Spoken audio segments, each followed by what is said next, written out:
Nah, inilah Pak Suraji. Keamanan dari pengungsi. Walaupun beliau seorang keamanan, tapi beliau tetap arif di dalam pengungsi, selalu membela aspirasi pengungsi. Inilah orang-orang yang patut kita teladani. Dan tidak lupa pula, ini adalah ketua logistik dari pengungsi yang bernama Insinyur Jumaidi Jakfar. Tidak lupa pula asistennya Azmi. Iya. Dan satu lagi, ini adalah ketua kita.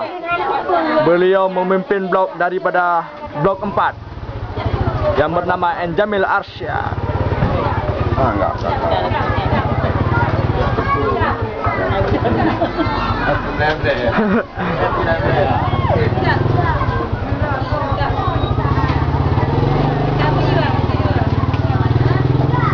Inilah ibu-ibu kita dari pengungsi yang sedang merajut kreasinya,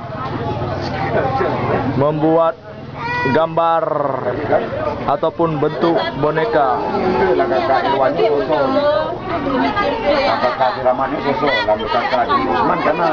Kakak Irwan Nandia Yanti.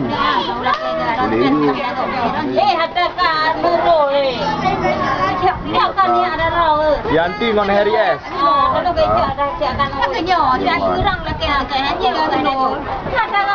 Yang Irwan po. Yanti. Ala Harry S.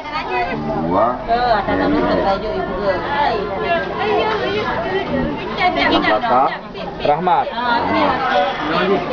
Rahmat dengan Yuliza.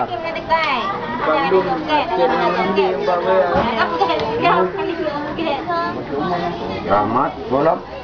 Rahmat dengan Yuliza.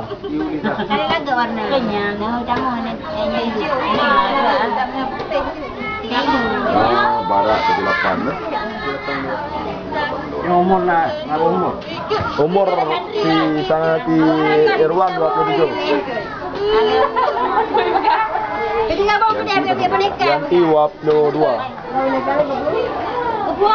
Harry 24. Rahmat 25. 22 je.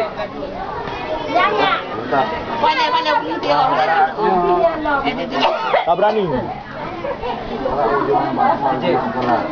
Sejak kena. Jangan lari. Siapa jalan